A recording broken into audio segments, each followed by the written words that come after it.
বারাসাত থেকে আগ্নেয়াস্ত্র সহ গ্রেফতার এক যুবক। ধৃতের কাছ থেকে মিলেছে 1 রাউন্ড গুলি।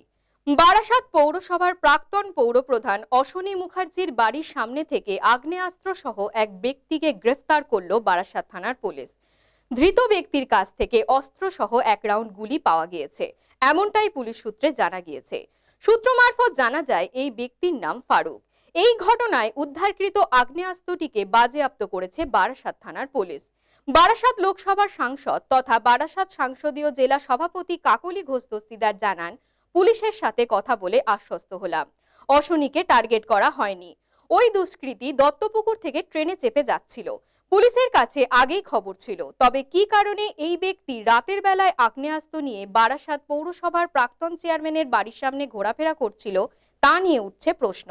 পাশাপাশি এই ঘটনায় আরো কেউ জড়িত আছে কিনা তাও খতিয়ে দেখছে বারাসাত থানার পুলিশ। দেখুন, আমার এই এলাকাটা অত্যন্ত শান্তিপ্রিয় এলাকা।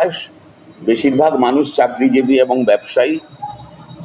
এখানে এই ধরনের কোনো উপদ্রব এই যাবৎকাল ছিল না। আজ থেকে বেশ কিছু বছর আগে 2014 সালে ড্রাগ মাফিয়াদের এগেনস্টে আমি খুব প্রতিবাদ করেছিলাম এবং পুলিশ প্রশাসনের সাথে কথা হয়েছিল। তখন একবার বাড়িতে আমার বোম মারা হয়েছিল।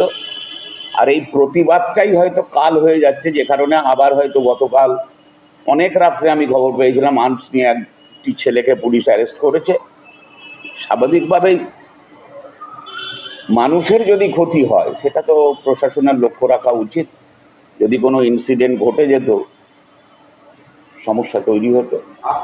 আমার ওই ব্যাপারে কনফিডেন্স আছে, তবে এই ধরনের অনভিপ্রেত ঘটনা যাতে না ঘটে সেদিকে যাতে প্রশাসন অ্যালার্ট থাকেন, সেটাই বাঞ্ছনীয়।